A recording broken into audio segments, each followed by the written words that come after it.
राधे राधे महाराज जी, आपके चरणों में कोटि कोटि प्रणाम। महाराज जी, मेरे को 17 साल से मानसिक रोग है, जिसके कारण मेरी दवाइयाँ भी चल रही हैं। डॉक्टर के कहने पर मैंने हस्तक्रिया भी शुरू कर दी और तब से ही कर रहा हूँ। दवाइयाँ न लेने पर थोड़ा एग्रेसिव हो जाता हूँ, काम करने का भी मन नहीं करता, नहीं आत्मविश्वास रहा है, हर समय खाने का ही मन होता है। वो डॉक्टर है। ब्रह्मचर्य से स्मृति पवित्र होती है, ब्रह्मचर्य से डिप्रेशन दूर होता है, और तुम्हें ब्रह्मचर्य रहित करने के लिए हस्तक्रिया कह दी, यही तो मूर्खता है। किस डॉक्टर ने कह दिया? ब्रह्मचर्य से जो महानता आती है वो तुम्हें पहले तो मार दिया उसने। ब्रह्मचर्य का नाश करना बता दिया तो मार तो दिया है उसने। कहां से औषधि देगा? नींव नष्ट कर रहा है, बिल्डिंग बनाना चाहता है। शरीर की, जीवन की, स्मृति की, सबकी नींव है ब्रह्मचर्य। कई बार करते हो? 3। दुर्दशा हो गई। 3 बार किसी स्वस्थ आदमी को हस्तमैथुन बता दो, अगर 2-4 महीने में डिप्रेशन ना आने लगे तो हमें बता देना, तुम डिप्रेशन से दूर हो गए। अरे ब्रह्मचर्य वीर नाश और उसकी दिमागी स्थिति को पुष्ट करना चाहते हो वीर नाश करके, जबकि वीर से दिमागी स्थिति पुष्ट होती है। खून को मथ करके वीर बनता है। एक मनोवाह नाड़ी है अंदर, संचालित हो जाती है। कहीं वीर नहीं पूरे शरीर में, किसी डॉक्टर से पूछ लेना। जैसे पित्त की थैली, ऐसे कोई वीर की थैली नहीं है। वो रक्त को गर्म करके तत्काल वीर बनाती है। जैसे वात्सल्य से भर करके गाय के खून से दुग्ध बनता है। बछड़ा ना हुआ हो फिर दूध निकालो थन से, भला हमें बताओ कि 5 लीटर निकला, उसी रक्त से बनता है दूध। ऐसे ही मनुष्य के शरीर में एक नाड़ी है, मनोवाह नाड़ी। जब हम काम चिंतन करते हैं या हस्तमैथुन आदि के द्वारा अपनी जनेंद्री को गर्म करते हैं तो मनोवाह नाड़ी संचलित हो जाती है, पूरे खून से निकालती है पूरा सप्तम धातु वीर्य को। दिन में 3 बार, बताओ, गजब कर दिया। अब क्या जीवन रह जाएगा? काम करने का मन नहीं होता, आत्मविश्वास एकदम हिल गया है। आज से पहली बात बंद करो, हस्तमैथुन बंद करो, ठीक है? खुली हवा में सुबह 2-3 किलोमीटर दौड़ो, सात्विक भोजन करो, हरी पत्ती वाला अधिक भोजन करो और राधा नाम जप करो। और 1 महीना बाद हमारे पास आना, बताना कि ये तो हम तुमको बताया है। मूल बात है, हमने जो तुमको कहा वो करके देखो। तुम्हें जैसे हम आपको आदेश करें जाओ यमुना स्नान करो जाके, तो अब तुम हमारी ताकत से यमुना स्नान करके आओगे। उसमें हम केवल कह ही नहीं दिया है, तुम ठीक हो जाओगे, ठीक है? राधा नाम जप करो, आज से हस्तमैथुन मत करना, बिल्कुल। और आप 2-3 किलोमीटर जितना दौड़ सकते हो उस रफ्तार से दौड़ो और सात्विक भोजन पाओ। सात्विक भोजन का मतलब कोई मांस मदिरा ये सब चीज नहीं होनी चाहिए। हरी सब्जियां हैं, दाल है, रोटी है, पाओ और सत्संग सुनो और राधा नाम जप करो। 1 महीने में हमें बताना कि तुम ठीक हो रहे हो कि नहीं, तुम्हें कैसा लग रहा है। 1 महीने हस्तमैथुन मत करना आज के बाद, ठीक है? महाराज जी, जो आपने नियम बताया ना, मैंने ये 1 साल से किए थे। उससे पहले ऐसे डिप्रेशन और डर बना रहता था। अब महाराज जी आपकी कृपा से ना अंदर में आग चल रही है। हाँ बिल्कुल, कोई डर नहीं है महाराज। बिल्कुल बिल्कुल बिल्कुल, आपके कृपा से नाम जप होता है, जिंदगी मौज में काचे कट रही है। बिल्कुल नहीं, अच्छे हो जाओगे तुम, मस्त हो जाओगे तुम। बहुत प्रमोट कर रहे हैं इस चीज को। मैं भी पत्रकार दूंगा जी, मेरा सवाल नहीं था, लेकिन डॉक्टर बहुत बड़ी बड़ी तर्क दे रहे हैं। ऐसी तर्क दे रहे हैं, उनकी तर्क सुन के लगता है कि बड़े तर्क को बात कर रहे हैं। महाराज जी बड़े विद्वान डॉक्टर कहते हैं कि इससे टेंशन दूर होती है। तुम्हारी दूर हुई? नए नए लड़कों को बर्बाद कर रहे हैं, छोटे छोटे बच्चों को बर्बाद कर रहे हैं। हम किसी को भी ये बात कह रहे हैं कि अगर आपको डॉक्टर की बात माननी है तो 2 महीने आप कीजिए और रिजल्ट लिखिए, और 1 महीने ब्रह्मचर्य से रहिए, उसका रिजल्ट लिखिए। आपको खुद पता चल जाएगा कि बात किसकी सत्य है। यहाँ सैकड़ों बच्चे ऐसे आए जो की स्थिति में पहुंच चुके हैं हस्तमैथुन के द्वारा। महाराज जी, कभी आपका वीडियो जब ब्रह्मचर्य के ऊपर डालते हैं तो मतलब हजारों की संख्या में ऐसे कमेंट्स आते हैं कि हम तो मतलब बर्बाद हो गए हस्तक्रिया करने पे, और ऐसे भी आते हैं जिन्होंने छोड़ दिया कि उनका जीवन में कैसे परिवर्तन। कितनी गंदी बात के लिए ये डॉक्टर उत्साहित करते हैं, कितनी गंदी बात के लिए प्रमोट कर। ऐसे ही महाराज, जैसे यहाँ सवाल पूछा गया है, ऐसे ही वहाँ सवाल पूछा उससे, तो उसने कहा कि ये तो सही है, करना चाहिए। अब कलयुग बढ़ेगा कैसे, लोग नष्ट कैसे होंगे? इसी से नष्ट होंगे। जब बड़े स्तर से ये बातें प्रचार प्रसार की जाएंगी तो यही होंगे।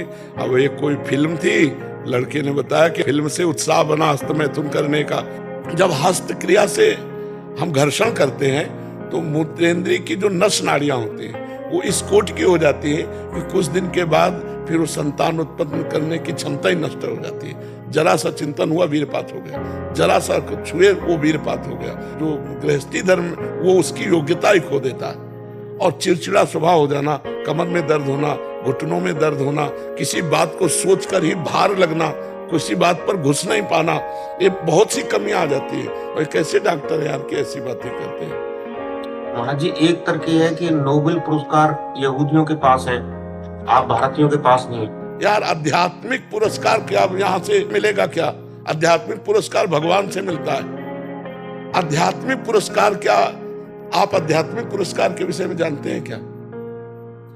नहीं जानते ना। तो यही भारत रत्न और यही जो नोबेल पुरस्कार है तो लौकिक है ना। तो अगर अध्यात्म में बल ना हो तो बड़े बड़े पुरस्कार वाले अंत में घुटने टेकते हैं आकर के, अध्यात्म के घुटने टेकते हैं।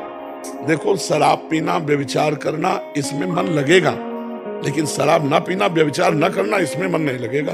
अच्छा, इसमें जो उन्नति होगी वो आध्यात्मिक होगी, उसमें जो उन्नति लौकिक है, लौकिक उन्नतियों में बहुत पुरस्कार मिल रहे हैं, लेकिन आध्यात्मिक उन्नति जो भगवान की प्राप्ति का है, जो संयम का है, जो जितेंद्रियता का है, उसे संसार कौन जानता है भाई। अच्छा, आप आज आए हो हमारे पास किस बात के लिए आए? अध्यात्म के आकर्षण से ही तो आए हो। हमारा पुरस्कार ये होगा कि आप सही हो जाओ, आप सही हो जाओ, आप सही हो जाओ। आध्यात्मिक से अब जैसे बच्चा कह रहा है, इसका अनुभव है कि जब मैं गलत आचरण करता था तब मैं अशांत और भयभीत था, आज मैं आपके अनुसार चल रहा हूं, मैं बिल्कुल कह रहा है निर्भय हूं।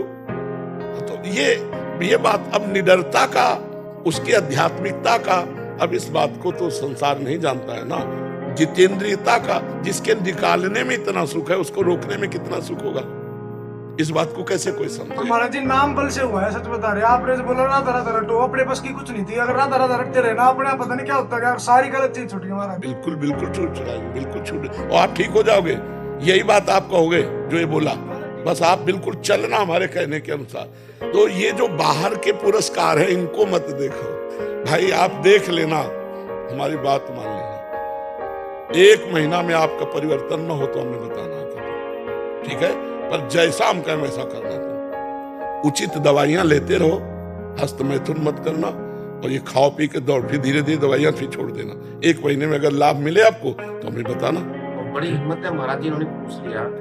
हाँ, इसे संकोच माना जाता है, गंदी बातें मानी जाती है कि महाराज जी पहले मानसिक बीमारी होती है, उसके बाद डॉक्टर के पास जाते हैं, डॉक्टर कुछ और सलाह गलत सकते हैं। गलत भी कर देते हैं। तीक यादव जी, पुणे महाराष्ट्र से। राधा राधा महाराज जी आपके चरणों में कोटि कोटि प्रणाम। महाराज जी, एक नवीन साधक को कितना ज्ञान लेना चाहिए? क्या भगवत गीता से शुरुआत कर सकते हैं? ज्यादा ज्ञान लेने के चक्कर में कंफ्यूजन होता है, कृपया मार्गदर्शन करें। क्या कंफ्यूजन होता है ज्यादा क्या? मतलब गुरुजी जैसे यूट्यूब इस पे से पढ़ते जाए तो कुछ अलग अलग ही, मतलब ये भगवान देखो, ये ज्ञान काम नहीं करता है। ज्ञान काम करता है राधा राधा, राम राम राम राम, कृष्ण कृष्ण कृष्ण कृष्ण। इससे जो आपके अंदर ज्ञान होगा वो काम में आएगा।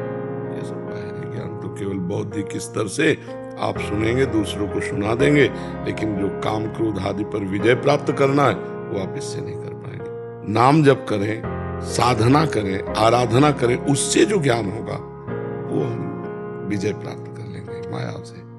तो हमको चाहिए कि ज्ञान प्राप्ति का उपाय पकड़े हैं। क्या? शास्त्र स्वाध्याय करें, जैसे आपने कहा गीता जी शुरू करें, तो जो महापुरुषों द्वारा की गई टीका है, टीका माने अर्थ, उसका विस्तार, जैसे स्वामी राम सुखदास जी ने किया है गीता जी की टीका, उसका नाम साधक संजीवनी है। वो आप ले आइए, आराम आराम से पढ़िए, समझ समझ के पढ़िए, और नाम जप कीजिए, और माता पिता परिवार की सेवा कीजिए। इससे जो ज्ञान होगा वो माया पर विजय प्राप्त करा देगा। ऐसे बौद्धिक स्तर का ज्ञान आप प्रवीण हो सकते हैं दूसरों को समझाने में, उपदेश देने में, क्योंकि आपने बहुत शब्द चयन किए, लेकिन आपका कल्याण नहीं होगा। आपका कल्याण होगा भजन करने से। बारी मथे घृत होए बरु, सिकता ते बरु तेल, बिनु हरि भजन न भवतरी, आ सिद्धांत पेल। बालू पेरने से भले तेल निकल आवे, असंभव है वैसे तो, और जल मथने से भले मक्खन निकल आवे, घी निकल आवे, असंभव है, पर ऐसा हो सकता है। पर बिना भगवान का भजन किए दुर्गुण, दुराचार, अशांति और इस संसार चक्र से हमारा उद्धार नहीं हो सकता है। सही माने में काफी ज्ञान सबको रहता है। जैसे किसी की बहन बेटी की तरफ गंदी दृष्टि से देखना पाप है, किसी पुरुष की तरफ भोग दृष्टि से देखना पाप है। क्या ये बात नहीं जानते सब लोग? क्या ये नहीं जानते किसी जीव की हिंसा करना पाप है, चाहे अपना गर्भस्थ शिशु हो या बाहर पशु पक्षी हो? ये ज्ञान है तो पर प्रयोग कहाँ है? जितनी जानकारी आपको है उतने में आप एक महापुरुष बन सकते हैं। आपको इतनी जानकारी है पर उसका प्रयोग हो पाता है क्या? क्यों? क्योंकि आपके पास अध्यात्म बल नहीं है। जानकारी के अनुसार ब्रेक मार देना, गलत आचरण ना होने पाना, अच्छे आचरणों में आगे बढ़ना, ये पवित्र बुद्धि निर्णय करती है। अगर ड्राइवर नशे में हो तो जानकारी किसी काम की नहीं, वो एक्सीडेंट करेगा। ऐसे बुद्धि यदि मलिन हो तो कहीं ना कहीं फंसा ही देगी हमको, हमारी जानकारी किसी काम में नहीं आएगी। हमें लगता है भजन करना चाहिए। अच्छे आचरण करने से, पवित्र आचरण करने से हमारे अंदर दिव्य शक्तियां जागृत होती हैं। मलिन आचरण करने से हमारी जीवनी शक्ति का नाश होता है। तो ज्ञान तो बहुत लोगों को है जो पर उपदेश करते हैं, लेकिन अपने जीवन को सुधार पाए ऐसे बिरले कोई मिलेंगे। तो ज्ञान तो वही है जो अपने जीवन को सुधारा जा सके, और वो ज्ञान आएगा शास्त्र, स्वाध्याय, भजन। मान लो यूट्यूब से सुना तो उसमें जो बात पकड़ में आई उसको चलो, तब तो ज्ञान। केवल दूसरे को सुना दिया सुन करके तो क्या ज्ञान? भजन करने से बच्चा बात करेगा, नाम जप करो गीता जी का। और हम आपसे प्रार्थना करेंगे कि जैसे गीता प्रेस से है भाई जी हनुमान प्रसाद पोद्दार जी की कुछ वाणियां, राधा बाबा की वाणियां, ये ले लो। छोटी छोटी पत्रिकाएं, बहुत ज्ञान मिलेगा उनमें, और सच्चा ज्ञान मिलेगा जिससे आपका उद्धार हो जाएगा। आप एक अच्छे बन जाएंगे।